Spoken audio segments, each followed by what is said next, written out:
अस्सलाम वालेकुम। मेरा ख्याल मेरी आवाज मेरी आवाज आ रही है आप तक। अच्छा जी, इस तरह से है कि हमने टॉपिक अपना स्टार्ट किया है how to solve the equation. Solution से मुराद कि वो जो एक स्टेटमेंट लिखी होगी उसमें अननोन वेरिएबल उसकी वैल्यू, ऐसी वैल्यू ढूंढना जिससे अगर उस इक्वेशन में पुट करें तो उसकी राइट और लेफ्ट बराबर हो जाए तो हम उसको सोल्यूशन कह देते हैं, उसको हम सोल्यूशन कह देते हैं। पिछली एक्सरसाइज मैंने आपको कही कि अगर फ्रैक्शनल इक्वेशन आ जाए, फ्रैक्शनल, तो उसको पहले फ्रैक्शन फ्री कैसे करना है और बाद में सॉल्व करना। ये तो था एक वे। और दूसरा समझ लें कि मैंने चीटिंग वे भी बताया कि उसने, हाँ, ये पॉसिबल नहीं रहना था अगर आपको वो सब्जेक्टिव पेपर होता, कहता आंसर बताएं। हम तो नहीं कह सकते जी कौन सा आंसर हो सकता है, आप बताओ। कहता आंसर बताएं क्या है, फिर तो सॉल्व ही करना पड़ेगा। लेकिन एमसीक्यूज में ये ऑप्शन चल सकती है कि वो आपको आंसर बता दे, आप एक एक करके इसमें आंसर पुट करते जाएं, वो आंसर जो लेफ्ट और राइट साइड को बराबर कर दे, हम कहेंगे बिल्कुल यही सोल्यूशन है। क्योंकि आपका पेपर एमसीक्यूज है तो ये ट्रिक भी वहां पर काम कर सकता है। ठीक। और इसी तरह से ये भी था, वो बड़ी कॉम्प्रीहेंसिव किस्म की ये सारी इक्वेशन थी। मैंने कहा जरा वही ट्रिक यूज करके देखें। और तीसरी इक्वेशन में भी अदरवाइज आपको मैनुअल बता दिया गया है कि जी किस तरह से आपने दोनों साइड पे सिंगल सिंगल एक्सप्रेशन रखनी है, क्रॉस मल्टीप्लाई करना और आपके पास आंसर आ जाए। अच्छा, जहां तक एग्जाम्पल 4 का ताल्लुक है, ये कल मैंने उसी ट्रिक से करवा दी ना, आप सारे कर सकते हो ना। लेकिन मैनुअल से क्यों मैंने आपको करवानी है, आगे जाके मे बी 4th और 5th चैप्टर में एक सिचुएशन ऐसी आती है जिसमें हमारे पास ये इक्वेशन बनती है और उसके बाद हमें इस इक्वेशन से जो आंसर हमें आता है दैट इज 4, और क्वेश्चन अभी खत्म नहीं होगा, वो आगे भी चलना है। तो एग्जामिनर ने आपको आंसर 4 तो नहीं देना। उसने कहा मुझे तो नहीं पता कि इक्वेशन बननी भी थी कि नहीं, उसने तो आपको फाइनल आंसर देना है। तो फिर तो नहीं ये ट्रिक काम करेगा कि जी बताओ क्या आंसर है। वो तो अगर तो एंड यहीं पर खत्म हो कि जी इसका आंसर बताना, फिर तो ठीक है। लेकिन अगर एंड ऐसे हो कि जी इसका आंसर कैलकुलेट करे और जो आंसर आए उसको इस फार्मूले में पुट करे और आगे लेके जाए, तो फिर तो नहीं आपको ये ट्रिक काम करेगा। बहरहाल ऐसी कोई भी इक्वेशन जिसमें सिंबल आ जाता है ये वाला, इसे रेडिकल सिंबल बोलते हैं। जस्ट दिस सिंबल, आप कहें स्क्वायर रूट नहीं कहते, वो भाई स्क्वायर रूट इसकी वजह से कहते हैं। अगर ये लिख दिया जाए तो फिर आपने कहा था स्क्वायर रूट कहते हैं, मैं कहता हूं क्यूबिक रूट कहते हैं। तो ये जो सिंबल है ना, ये वाला सिर्फ, इसे हम रेडिकल सिंबल बोलते हैं। तो ऐसी कोई भी इक्वेशन जिसमें रेडिकल सिंबल आ जाए तो आपने उसको रेडिकल फ्री कैसे करना है, रेडिकल से जान कैसे छुड़ानी है, रेडिकल को इल्यूमिनेट कैसे करना है, उसका ट्रिक क्या है। उसका ट्रिक ये है कि जिस एक्सप्रेशन पर रेडिकल आ रहा हो, आपने वो एक्सप्रेशन एक साइड पर आइसोलेट कर लेनी है, अकेली कर देनी है। जिस एक्सप्रेशन पे रेडिकल आ रहा हो वो एक्सप्रेशन आपने आइसोलेट करके अलग कर देनी है और एक्स जो है वो दूसरी साइड पे चला जाएगा। पहला स्टेप आपने ये करना, और इसके बाद स्क्वेयरिंग बोथ साइड कर देंगे, रेडिकल से जान छूट जाएगी। Squaring both sides. और एक चीज जिसकी बड़ी आपने केयर करनी है, इस काम करने के बाद हम पर फर्ज हो चुका है कि जो आंसर आएगा उसे चेक भी करना है। याद है क्यों?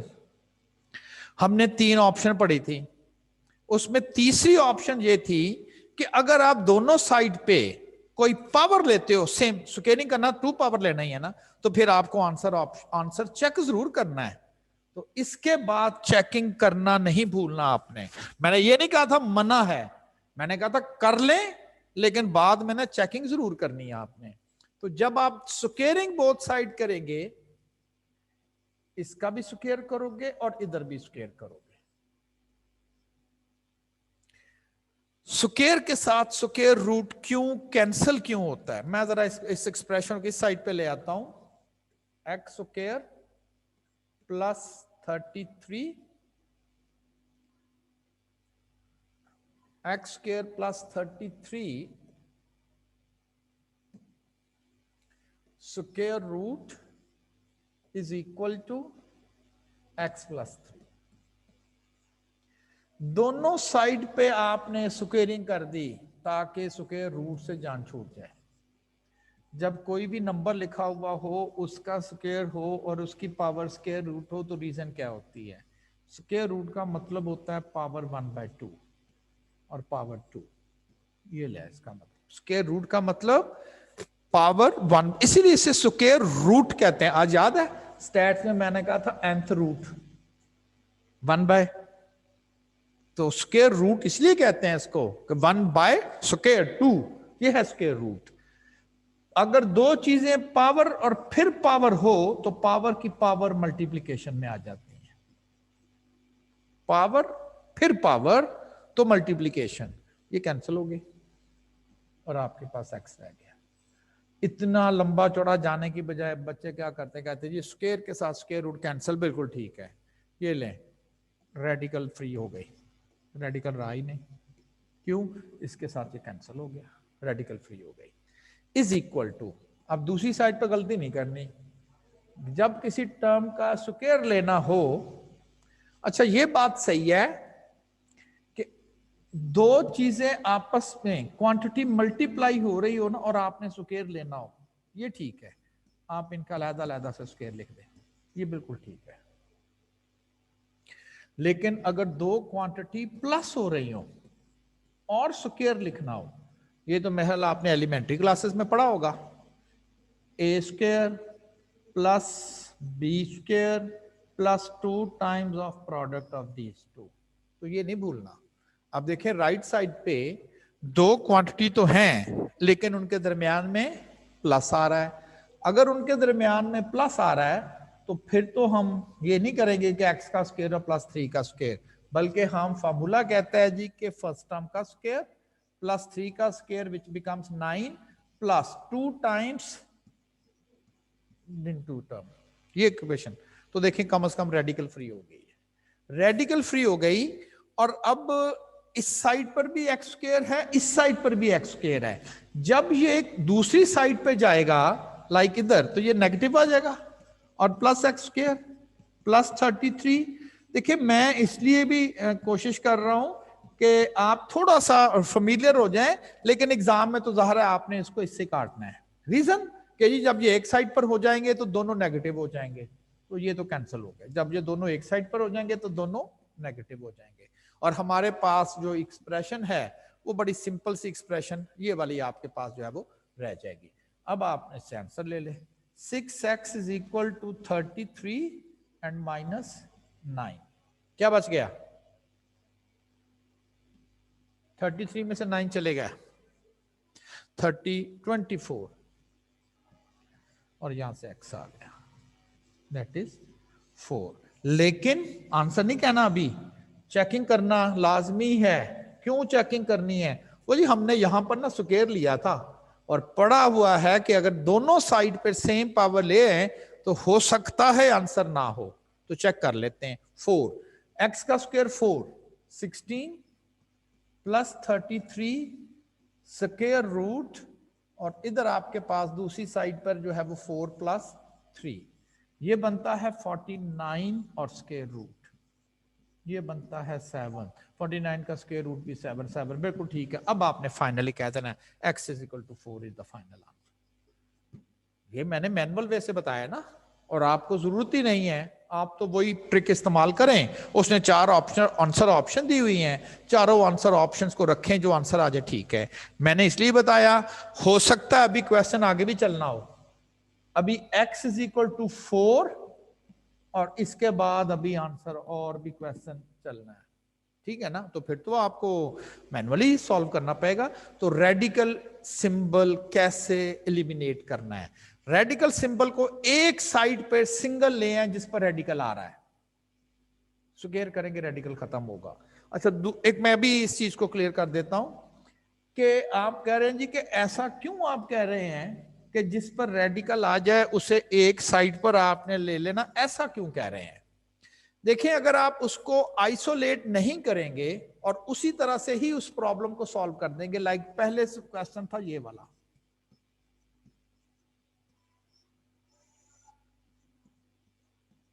ये लिखा हुआ था, आप कहेंगे ऐसे स्क्वायर कर लेते हैं, ऐसे स्क्वायर कर लेते हैं,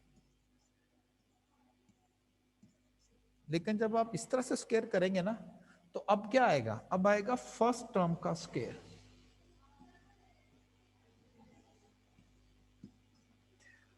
प्लस सेकंड टर्म का स्क्वायर -2 टाइम्स रेडिकल फिर आ गया,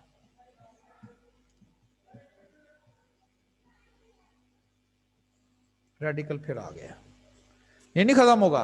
ये तो बिल्कुल सही है कि जी इसके साथ अगर आप कैलकुलेट करेंगे तो इसके साथ ये तो कैंसिल हो जाएगा, लेकिन फ्री तो नहीं हुआ, ये रेडिकल तो फिर आया हुआ है दूसरी साइड पर उसी तरह से 9। There is an equation with again a radical symbol, अब भी रेडिकल सिंबल है। इसलिए मैं कह रहा था जब तक आप रेडिकल एक्सप्रेशन को आइसोलेट करके अलहदा नहीं रखेंगे, जैसे ये है, जब इसके बाद आप स्क्वायर करेंगे इसके बाद, तब उसका रेडिकल जो है वो खत्म होगा। ये ले रेडिकल खत्म हो गया, उधर तो रेडिकल था ही नहीं ना, वो कोई इशू नहीं आएगा, वो कोई इशू नहीं आएगा। हाँ जी, क्लियर ये पॉइंट। अच्छा, अब नेक्स्ट करते हैं। नेक्स्ट भी एक और एक्सप्रेशन है, ये वाली। सोल्यूशन मैंने कहा फाइंड करें, और मेरा ख्याल है कि सोल्यूशन नहीं आ रहा होगा ना, इसकी रीजन है, देखते हैं क्यों नहीं आ रहा था। Square root of x-3 minus square root of x and -3, ये हमारे पास एक एक्सप्रेशन है। स्क्वायर रूट ऑफ x-3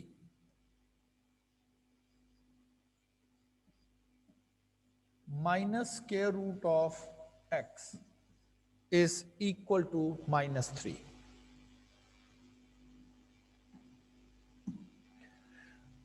अभी आपसे ये डिस्कशन हुई कि if we want to eliminate the radical symbol, isolate the term, हमने कहा यहां तो दो हैं तो फिर एक, फिलहाल एक तो अलग करें ना, तो मैंने ये, और आपकी मर्जी जो मर्जी कर ले, मैंने कहा ये अलहदा कर दी और इसको दूसरी साइड पे ले जाएंगे तो ये प्लस हो जाएगा और -3 आइसोलेट कर ली मैंने। एक रेडिकल दोनों पर आ रहा था, एक एक करके होना, ये दोनों इकट्ठे नहीं होने।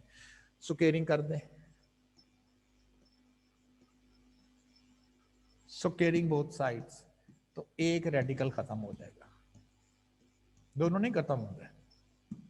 स्क्वेयरिंग बोथ साइड, जब आप इस साइड का भी स्क्वेयर करोगे इस साइड का भी स्क्वेयर करोगे तो ये खत्म इससे हो जाएगा, ये इससे खत्म हो जाएगा। अब हमारे पास जो एक्सप्रेशन रह गई वो रह गई x-3 is equal to first term का स्क्वायर, तो वो वाकई स्क्वायर रूट से आउट हो जाएगा, प्लस सेकंड टर्म का square -2 times first term into second term. तो देखिए मैंने कहा था कि एक दफा में एक स्क्वायर एलिमिनेट होगा, दोनों नहीं हो सकते, तो एक तो हो गया। अब फिर दोबारा वो एक्सरसाइज करनी है, आपने कहा एक रह गया है, अब उस एक को आइसोलेट करते हैं। अच्छा, ये दोनों साइड पर एक्स आ रहा है तो ये कैंसिल हो जाएगा, ये कैंसिल हो गया। 6x इधर आ गया और 3 उधर जाके 12 हो गया। 6 square root of x is equal to 12, और अगर आप स्क्वायर रूट ऑफ x की बात करें तो ये आ जाएगा 2। अब आपने फिर स्क्वेयरिंग करनी है क्योंकि अभी सेपरेट तो हो गई है और एलिमिनेट नहीं हुआ रेडिकल, तो आपने फिर एक दफा इसको एलिमिनेट करने के लिए आपने फिर इसको जो है वो सेपरेटली आपने करना है। अब यहां पर मैं अगर स्क्वेयरिंग करूंगा स्क्वेयरिंग, तो इधर तो रह जाएगा x और इधर आ जाएगा 4, दूसरा भी एलिमिनेट हो गया, आंसर आ गया, आंसर आ गया। चेकिंग करनी है, अभी चेकिंग करनी है हमने। इस 4 को जरा चेक करें, क्यों हमने 2 दफा वो ऑप्शन इस्तेमाल की है सेम पावर वाली, 2 दफा, तो आपने चेकिंग बिल्कुल फर्ज हो चुकी है, चेकिंग हमने करनी ही करनी है। चेकिंग करने के लिए 4 - 3, 4 आंसर है ना, 4 - 3 square root -4 is equal to -3, ये आ जाएगा 1 -2, क्योंकि 4 का स्क्वायर रूट 2 होता है, एंड -3। इस साइड पर -1 आ रहा है, इस साइड पर -3 आ रहा है, ये तो बराबर ही नहीं आ रहा है। अगर बराबर नहीं आ रहा है तो इसका तो आंसर ही नहीं है फिर। तो इस इक्वेशन का आंसर एग्जिस्ट ही नहीं करता, देयर हैज नो सॉल्यूशन। मैंने जरा आपको ट्रैप किया था, एग्जामिनर आपको बिल्कुल आंसर ऑप्शन देगा नो सॉल्यूशन। तो यहां से एक मैसेज आपने ये लेना है, हर इक्वेशन का सॉल्यूशन फाइंड करना पॉसिबल नहीं होता। कुछ ऐसी इक्वेशनें होती हैं जिनका सॉल्यूशन एग्जिस्ट नहीं करता। दुनिया में कोई ऐसी वैल्यू एग्जिस्ट नहीं करती जो राइट को लेफ्ट के बराबर कर दे। तो लाजमी नहीं है कि हर, देखिए आप अपने पेरेंट्स के साथ हैं, अब्बू के साथ हैं, तो कभी कभी आप अपने अब्बू को काफी तंग करते हैं पढ़ाई की से या कुछ और, तो आपके अब्बू कहते हैं तू फिक्र ना कर, तेरा मेरे को एक कोई हल है, यूनिक सोल्यूशन आ रहे थे ना, कहते हैं ना अब्बू, कहते हैं तेरा मेरे को एक कोई हल है, यानी कि उनके पास आपका सोल्यूशन है। जब वो बहुत तंग आ जाते हैं आपसे तो क्या कहते हैं, तेरा कोई हल नहीं, मैं फलां भी करके देख लिया, मैं फलां भी करके देख लिया, तेरा तो कोई इलाज नहीं। तो अपने अब्बू की बातें याद रखें। हर इक्वेशन का लाजमी नहीं है कि सोल्यूशन एग्जिस्ट जरूर करना होता है। ये जो सेकंड एग्जांपल दी थी, इसका सोल्यूशन नहीं आएगा, ये क्या आ गया, this is called extraneous roots, पढ़े थे ना, extraneous root, this is the extraneous root, ठीक है ना। तो this equation has no solution जी। अब अगर आपने इन दो question, does not satisfy the original equation, hence above equation has no solution, but is x4 is an extraneous solution, is an extraneous root जी। अब अगर कोई आपने मैनुअली जो मैंने कैलकुलेशन की सॉल्यूशन के लिए और जो कैलकुलेटर से डायरेक्ट की, उसमें अगर किसी ने कोई क्वेश्चन पूछना है तो मुझसे पूछ सकता है, एनीवन। जरूर कैलकुलेटर से अटेम्प्ट करें। एग्जाम में क्वेश्चन सिर्फ इतना है, फाइंड द सॉल्यूशन, वो प्रोसीजर आपने अडॉप्ट करना है। आपको किसी ऐसे प्रॉब्लम में फेस करना पड़ रहा है कि प्रॉब्लम जब कर रहे थे तो उसके दरमियान में ये चीज आ गई, ये वाली, तो आपको पता तो होना चाहिए ना क्या करना है। आइसोलेट करना है, रेडिकल को स्क्वायर करना, आइसोलेट करके खत्म करना है, फिर एक रह जाएगा, फिर वही हरकत करनी है तो दूसरा भी खत्म हो जाएगा। उसके बाद आंसर चेक जरूर करना है। रीजन समझ आ रही है आपको क्यों चेक करना, क्योंकि तीसरी ऑप्शन यही कह रही थी। अच्छा जी, ये तो ऐसी इक्वेशंस थी जिसमें आपके पास इक्वेशन थी लीनियर। लीनियर का पता ना, फर्स्ट डिग्री, जितनी भी इक्वेशन नोट करें, फाइनल जब हम आते थे ना, वो देखें फर्स्ट डिग्री, एक्स की डिग्री 1 है, जब फाइनल लेकर आते थे इसको, लाइक दे फर्स्ट डिग्री बन गई। देखने में तो जरूर जरा आपको कहना अजीबो गरीब लग रही थी, यहां तो आपने कहा सेकंड डिग्री नहीं है। मैं कहता हूं जब आप ये तो कट जाएगा वैसे ही, तो फिर फर्स्ट डिग्री नहीं रह गई, फर्स्ट डिग्री रह जाती है। कट कटा के जब सोल्यूशन की बारी आती है ना फाइनली, तो वो लीनियर ही है। तो जितनी इक्वेशन आपसे मैंने सॉल्व की है फिलहाल वो लीनियर है। अब ऐसा प्रॉब्लम जिसमें हमारे पास क्वाड्रेटिक इक्वेशन आ जाती है, सेकंड डिग्री इक्वेशन आ जाती है, इस सेकंड डिग्री इक्वेशन को लिखने का स्टाइल क्या है, ये उसकी जनरल फॉर्म है। इक्वेशन इसलिए कि इसमें इक्वल साइन है, क्वाड्रेटिक इसलिए कि इसकी पावर 2 है।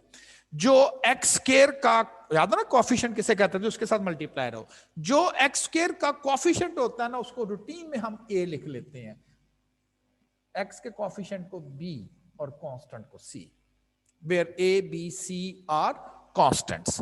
और वहां पर मैंने सिर्फ एक कंडीशन लगाई है, मैंने कहा ए नहीं जीरो होना चाहिए। आप कहेंगे बी जीरो हो सकता है, बिल्कुल बी जीरो हो सकता है, ये ले, बी भी जीरो है सी भी जीरो, तो क्या से आप नहीं कहेंगे ये क्वाड्रेटिक इक्वेशन है।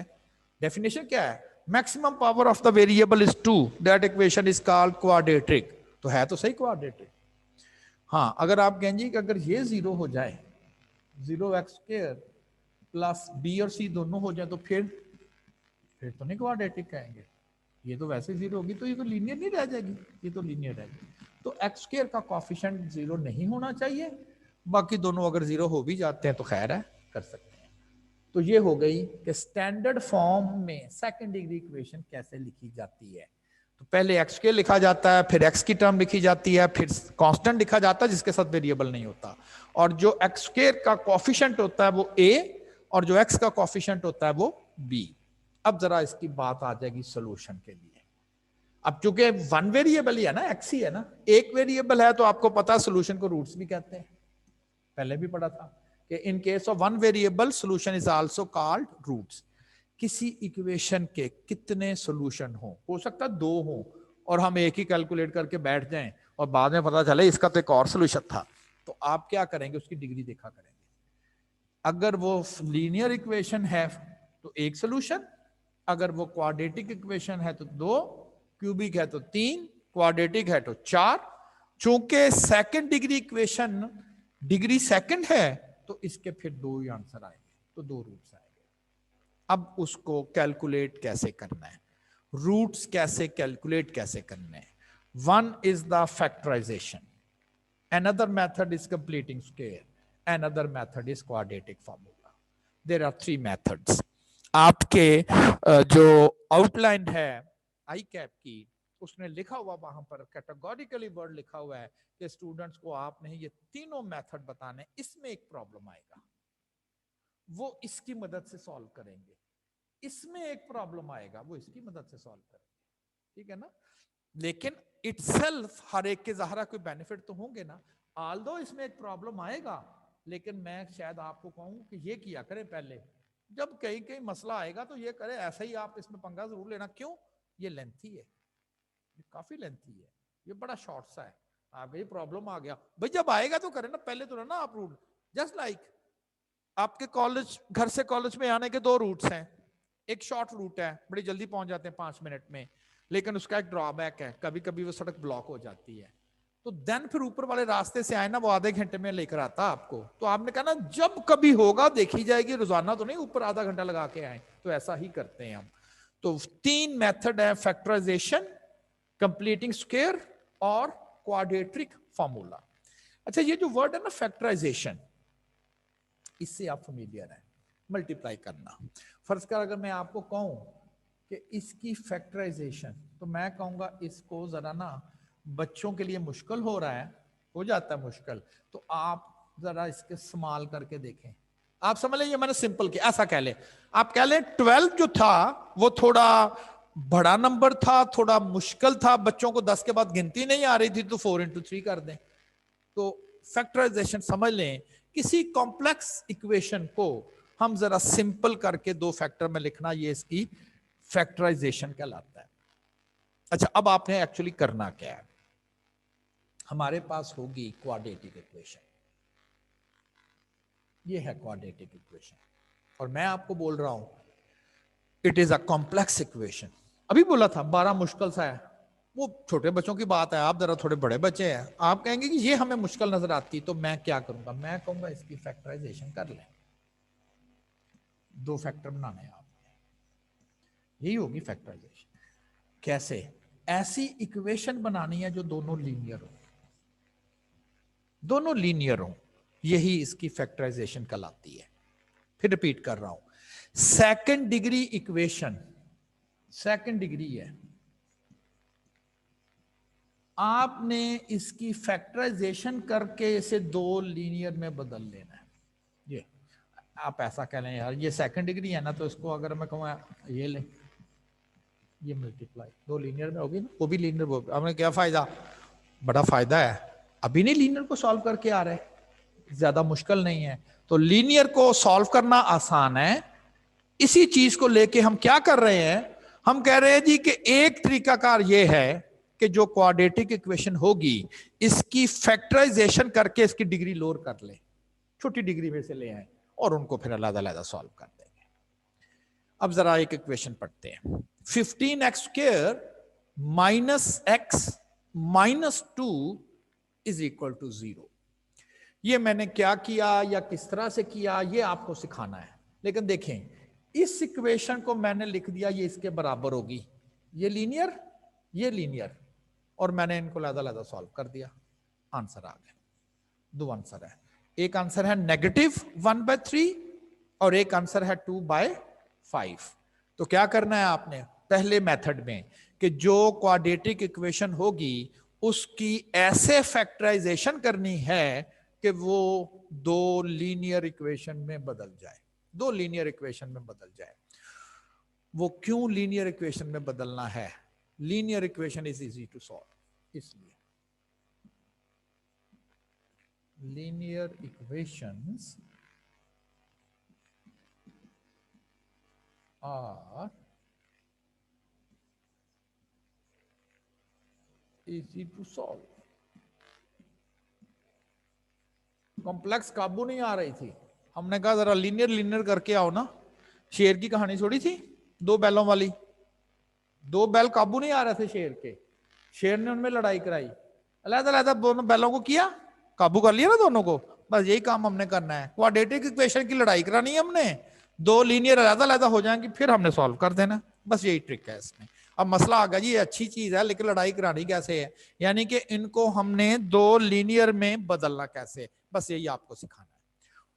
बड़ी अच्छी बात है, सारे बायो वाले बैठे हुए, वरना होता बताऊं क्या था, जो मैथ वाले होते थे ना, मैं बड़ा उनको मना करता था, यार चुप करो, बायो वालों को सिखा लेने दो, वो जल्दी जल्दी ये हो गया ये हो गया।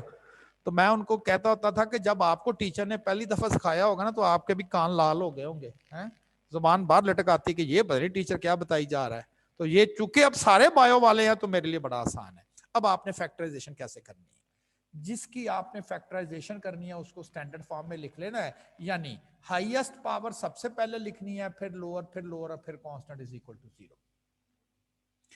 0। अगर मैं नोट करना चाहूं तो इसमें a 15 है, b -1 है और c जो है वो -2 है। अब आपने इसकी कैसे फैक्टराइजेशन करनी है, आपने a और c इनको मल्टीप्लाई कर लेना है। 15 मल्टीप्लाई बाय -2, -30। साइन जरा आपने लहदा लिख लेना, ये आपकी एक और हेल्प करेगा। और प्रोडक्ट आपने 15 और 2 30 करके, ये प्रोडक्ट आ गया।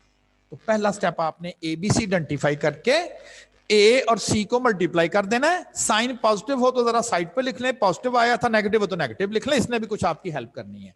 इसके बाद आपने इसके प्राइम फैक्टर बना देने हैं, याद है 2, 2, 3, 5, 7, ये है प्राइम फैक्टर। और छोटे से छोटे प्राइम फैक्टर से आपने स्टार्ट करना है। 15, 3, 5, आपने इसके 3 प्राइम फैक्टर्स बन गए। फिक्र की कोई बात नहीं, इन तीनों को जरब देंगे तो ये 30 रूट बनेगा, ये हो ही नहीं सकता ना बने, नहीं बना तो आपने कहीं गलती की हुई है। अब आपने क्या करना है, इन 3 फैक्टर्स में से 2 फैक्टर आपने पिक करने हैं। नेगेटिव आपने यहां लिखा हुआ है, और A जो है वो 15 है, B जो है वो -1 है और C जो है वो -2 है। आपने A और C इनको मल्टीप्लाई करके आपने इसके फैक्टर्स बना लेने हैं 30, और 30 की फैक्टराइजेशन कर देनी है। अब आपने इन 3 में से मिला के 2 फैक्टर बनाने हैं, मिला लेने आपस में, और ऐसे 2 फैक्टर बनाएं जिनको नेगेटिव करके ही, कभी नेगेटिव करना पड़ता है कभी पॉजिटिव करना पड़ता है। साइन अगर आपने साइड पर रखा हुआ है तो नेगेटिव करके उनका आंसर ये आना चाहिए, यानी कि बी आना चाहिए, -1। देखिए ए सी भी इस्तेमाल हो गया, बी भी आ गया। फैक्टर बना लिए ए सी को मल्टीप्लाई करके, जो फैक्टर बने उनमें से 2 फैक्टर आपने ऐसे बनाने हैं, छोड़ना नहीं है किसी को, मिला लेने ना। फर्ज करें मैं इसको मिला लेता हूं, मैं कहता हूं एक बन जाएगा 2 और एक बनेगा 15।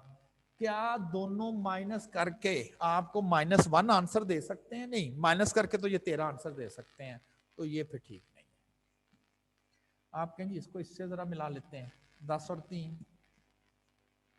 ये तो नहीं देंगे, ये भी नहीं, ऐसे सोचते हैं। थोड़ी सी प्रैक्टिस हो जाती है ना, तो फिर फौरन एक ही और रह गया, 2 और 6, ये देखें इसने दे देना आपको, यस ये लेना है, ये आपने पिक करना है। माइनस करेंगे तो आंसर -1 आएगा, लेकिन अब और भी चीज इंपॉर्टेंट, माइनस किसके साथ रखना चाहिए? बड़ी रकम के साथ। आ गया -1, तो -1 आंसर ठीक हो गया जी। एक बनता है -6 और एक बनता है 5, तो 5 और -6 ये 2 बनाए। अब आपने 15x² -x -2 = 0, और अब आपने कहना जी हमने जो फैक्टर बनाए थे वो माइनस, अच्छा आपकी मर्जी है, इधर पहले प्लस लिख लें, +5 और ये x, और -6, वही जो 5 और 6 हमने पिक किए थे, -2, कुछ भी नहीं किया, बस मैंने ये जो चीज है ना ये वाली, ये इसको मैंने स्प्लिट करके लिखा हुआ। कह रहे हैं सॉल्व तो क्या -1 नहीं आता, -1, बस आपने ये स्प्लिट करके लिखना है। दरमियान में जो रकम है वो आपने, आप कहेंगे वैसे स्प्लिट कर दें, वैसे कर दें, इसके बाद नहीं सॉल्व होगा। इसके बाद ये क्यों सॉल्व क्यों होगा, ये जो दो टर्म्स हैं इनमें कॉमन आएगा। अब कॉमन लेने का तरीका भी देख लें, न्यूमेरिक्स में कॉमन कैसे लेते हैं, देखा करेंगे कि कौन सा ऐसा नंबर है जो दोनों बड़े से बड़ा जो इनको डिवाइड कर दे, 5 को और 15 को, बड़े से बड़ा लेना आपने, तो वो बनता है 5 कॉमन आ जाएगा, जो दोनों को, अगर नहीं होगा तो नहीं आएगा 5।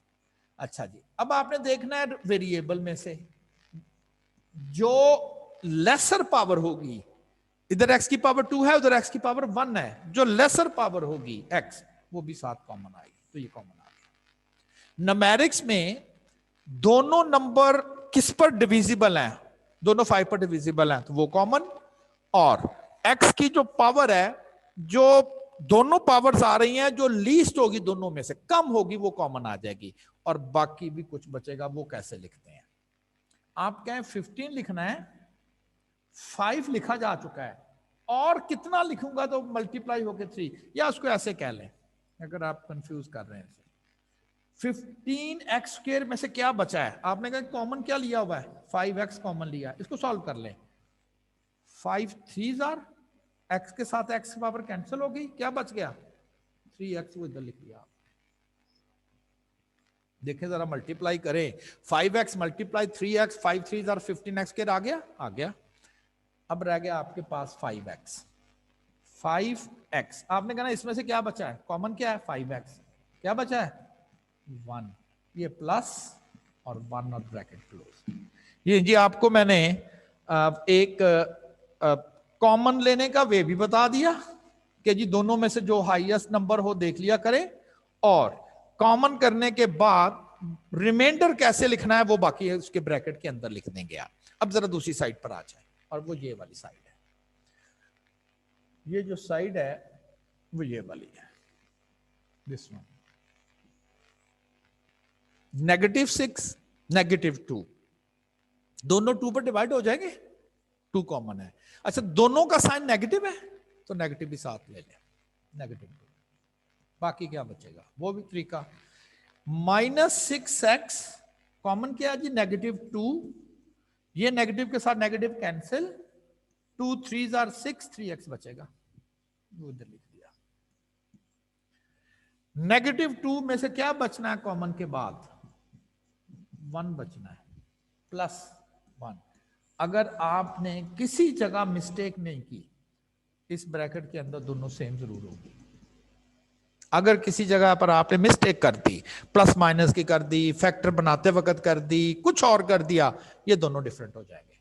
इस वक्त ये दोनों सेम जरूर होंगे। अभी तक फैक्टराइजेशन नहीं हुई, फैक्टराइजेशन क्या, दो चीजों को मल्टीप्लाई करें तो ये इक्वेशन आनी चाहिए, मल्टीप्लाई करेंगे तो नहीं तो माइनस हो रहे हैं। अब आप देखेंगे कि दोनों इक्वेशन से क्या चीज कॉमन आ रही है। कॉमन क्या होता है, जो उधर भी हो उधर भी हो, उसी कॉमन लफ्ज बोलते हैं ना। अभी जो कह रहे थे इधर भी 3x + 1 और इधर भी 3x + 1, आप कहेंगे ये फर्ज करें ये ना आए, फर्ज क्यों करें, अगर आप कह रहे हैं ना फर्ज करें ये ना आए तो इसका मतलब आपने गलत किया है, ये जरूर सेम होगा, प्लस माइनस की गलती नहीं हुई तो ये सेम जरूर आना है, तो 3x + 1 ये कॉमन आ जाएगा। बाकी क्या बचा उसी तरह से, इस पूरी एक्सप्रेशन को 3x + 1 जो कि कॉमन है डिवाइड किया तो बाकी 5x नहीं बचा, बाकी 5x बच गया, और उधर से -2 आ गया, इज इक्वल टू 0। ले जी ये दो लीनियर बन गई हैं, 3x + 1 is a linear, multiply 5x - 2 is a linear. क्या किया हमने अभी तक हमने इसकी लड़ाई कराई है, अलग-अलग कर लिया हमने इसको, ये एक अलग एंटिटी के तौर पर है और ये एक अलग एंटिटी है। अब इसको सॉल्व करना क्या, हमने ये तो अभी एक काम किया, आपने इनको अलग-अलग कर लिया, बिल्कुल जी मैंने इनको अलग-अलग कर लिया। दो चीजों का प्रोडक्ट, एक का नाम ए है, एक का नाम बी है, अगर वो 10 हो फर्ज करें, क्या इनमें से एक नंबर का 10 होना जरूरी है? कोई जरूरी नहीं है। आप कहें जी हो सकता है ये 1 हो, ये 10 हो, बिल्कुल ये 2 5 नहीं हो सकते, ये भी तो हो सकते हैं। अगर दोनों का प्रोडक्ट 10 हो तो इनका सेपरेटली 10 होना जो है वो एक का 10 होना जरूरी नहीं है, लेकिन अगर इन दो नंबर्स का प्रोडक्ट 0 हो तो फिर ये एक ही सूरत है उसके 0 आने की, इनमें से कोई एक नंबर जरूर 0 होगा, ये हो ही नहीं सकता कि वो 0 ना हो, तो एक नंबर जरूर 0 होगा। वो बात समझ रहे? दो नंबर्स का प्रोडक्ट कह रहा हूं, अगर 0 हो इनमें से कोई एक नंबर 0 जरूर होगा, ये बात कंफर्म है। अब यहां पर ये नजर आ रहा है दो चीजों का प्रोडक्ट 0 है, या तो फिर ये चीज 0, अब हमें नहीं पता कौन है, आप कहेंगे इट में भी ये चीज 0 हो, आप कहें दूसरी नहीं हो सकती, बिल्कुल जी दूसरी भी हो सकती है, तो या फिर ये 0 होगी। लें जी ये मैंने जो एक लफ्ज बोला था कि दो लीनियर को अलग-अलग काबू करना है, अब कौन सी मुश्किल रह गई है? एक्स का आंसर बड़ा आराम से नहीं आ गया, ये -1 उधर चले गया divided by 3, first answer. X 2 उधर चले गया डिवाइडेड बाय 5, सेकंड आंसर। इस इक्वेशन के दो आंसर है, एक आंसर है -1/3 और एक आंसर है 2/5। अगर आपने कैलकुलेटर की मदद से फिर उसी तरह से ही चेकिंग करनी है तो बिल्कुल कर सकते हैं, लेकिन ज़हन में रखना है कि अगर ये क्वाड्रेटिक है तो एक करके ये नहीं कह देना दो, आगे जाके फिर कोई और आंसर ऐसा जरूर आएगा जो कि आपको दूसरा आंसर भी प्रोवाइड करेगा। ठीक है जी, तो आपने फर्ज करें अगर एग्जामिनर आपको देता है, मतलब मैं क्वेश्चन लिखने लगा हूं कि कैलकुलेटर से कैसे करना है, उसने आपको ये आंसर दिया और उसमें कह दिया solve the above equation, solve the above equation. A part उसने दिया -1/3 एंड 5, आपने दोनों रखनी है टन बटन, -1/3 भी एक्स की जगह रखे यहां पर, और देखिए आंसर आ गया, आपने कहा ना ये तो टिक कर दे, ये तो है, और फिर दोबारा 5 रख के देखें, आपने कहा ये एक है एक नहीं है, तो फिर ये आंसर तो नहीं है, दो आंसर आने चाहिए, एक है एक नहीं है, ये तो गलत है। फिर उसने बी में भी दिया हुआ है 1/3 एंड 2/5, चेक किया, आपने कहा ना 1/3 नहीं है, छोड़ो ये आंसर हो नहीं सकता, क्योंकि एक ही नहीं पूरा हो रहा, दोनों पूरे होने चाहिए ना, आंसर आने चाहिए। आपने कहा ना ये भी गया, सी की चेकिंग पर आ गए आप, वहां पर आपने चेक किया -1/3 एंड 2/5, आपने इसको पहले चेक किया, आपने कहा ये आधी तसल्ली तो हमारी होगी यही है, इसको भी चेक करें, दोनों हो गए। अब आपने कहना सी, और वो कहेगा जी कोई भी इनमें से सोल्यूशन नहीं है, हो सकता है जानबूझ के ही उसने ऐसा किया हो, नहीं हमें मिल तो गया है, एक नहीं कहना, आप कहे एक मिला है, किस में दोनों है, इसमें दोनों है, तो यही ऑप्शन ठीक होगी ना, तो यही ऑप्शन ठीक होगी। हाँ जी क्लियर हो गया ये फैक्टराइजेशन का। मैं फिर थोड़ा सा रिपीट कर देता हूं, ए बी सी, ए और सी को मल्टीप्लाई कर लेना है, साइन आपने साइड पे ले लेने हैं, एक्चुअली जो भी मल्टीप्लीकेशन के बाद आएगा वो जो आंसर आएगा उसकी आपने प्राइम फैक्टराइजेशन कर देनी है। जब वो 2 3 4 जितने फैक्टर बन जाएं उनको मिला मिलू के मिक्स करके आपने दो निकालने हैं और माइनस करके लेना, जमा करके नहीं। हाँ अगर ये यहां पर ऐसे होता ना तो फिर मैंने कहना था दोनों को जमा करें और बी का आंसर गेट करना है। अब चूंकि वहां पर आंसर है -1, तो आपने दो फैक्टर ऐसे पिक करने हैं जिनको नेगेटिव करके, क्योंकि वहां पर नेगेटिव सिंबल था, यहां पर नेगेटिव था, तो दोनों को नेगेटिव करके हमने उनका आंसर गेट करना है, क्या -1 आ जाए। इससे क्या होगा, इसमें यहां एक कॉमन फैक्टर आ जाएगा, वो बाद में बाहर आ जाएगा। दो लीनियर इक्वेशन का प्रोडक्ट जीरो, या तो इधर ये जीरो और ये जीरो, इसको अलहदा सॉल्व कर दें, इसको अलहदा सॉल्व कर दें, दो आंसर आ जाएंगे। आपने अपनी एक्सरसाइज कंप्लीट करनी है और मुझे बताना है कि सर हमें ये इशू आ रहे हैं, और वो है एग्जाम्पल नंबर 7। ये एक सॉल्व करनी है। देखिए दो लीनियर बनी हुई है, दो लीनियर यहां तक लेकर आना अपने प्रॉब्लम को आपने, फिर ये आपने करना है। तो आपने दो प्रॉब्लम सॉल्व करने हैं। पेज 11 जो है, स्लाइड 11, उसके ऊपर 12x square plus 3x is equal to 42, और सेकंड है 2x square plus 3x minus 8 is equal to 0। ये दो प्रॉब्लम आपने सॉल्व करना, किससे?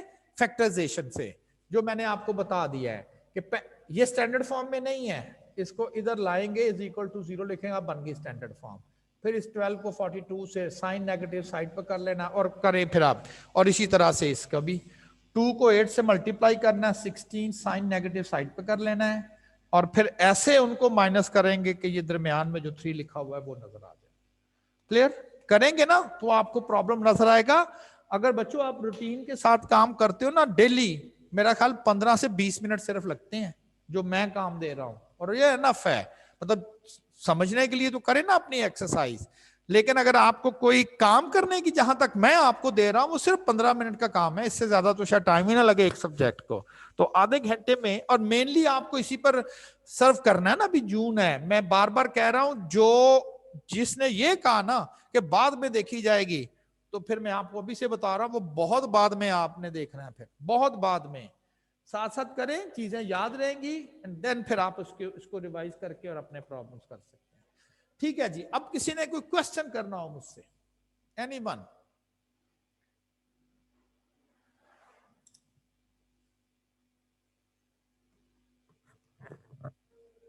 जी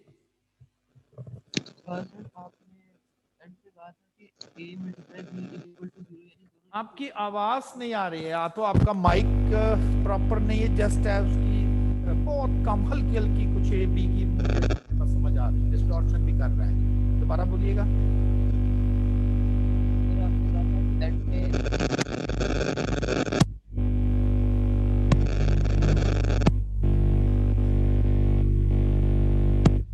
सर के एंड पे जब हम इक्वेशंस को इक्वेट करेंगे तो दोनों में से कोई एक 0 के इक्वल होगी, तो x दोनों जो x की वैल्यूज आई हैं उनमें से कोई भी तो 0 के इक्वल नहीं है। फिर नहीं, मैंने कहा कि x की वैल्यू 0 होगी, मैंने तो नहीं कहा कि x की वैल्यू 0 होगी, मैंने तो सिर्फ इतना कहा है कि दोनों में से एक एक्सप्रेशन 0 होगी।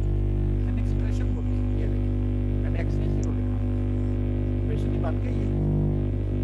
3x प्लस 1 एक एक्सप्रेशन है। ये देखिए ये 0 कब होगी? अगर आप x की वैल्यू -1 का 3 रखेंगे तो क्या ये एक्सप्रेशन 0 होगी? बिल्कुल। ये तो वो इक्वेशन सॉल्विंग नहीं आ गई, सिंपल लीनियर इक्वेशन कैसे सॉल्व करते हैं। तो मैंने नहीं कहा कि x 0 होगा, मैंने कहा इनमें से एक एक्सप्रेशन 0 होगी, तो लिखी भी मैंने एक्सप्रेशन, मैंने x की 0 समझ रहे इस पॉइंट को? जी सर। हाँ, एक एक्सप्रेशन मैंने लफ्ज बोला था, इनमें से 0 होगी। देखिए ना, दो एक्सप्रेशन है, पता नहीं इसके अंदर क्या है।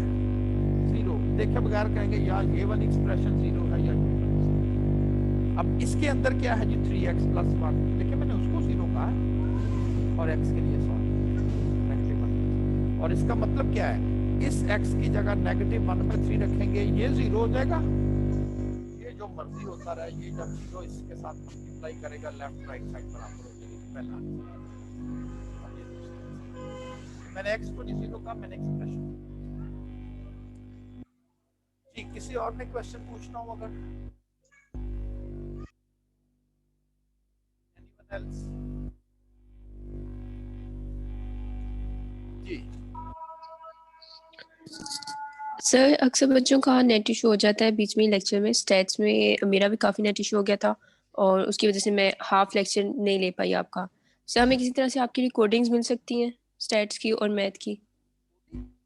रिकॉर्डिंग जी सर। मैं बोल देता हूँ, ये यूट्यूब पर अपलोड कर मैंने कहता सर थैंक यू।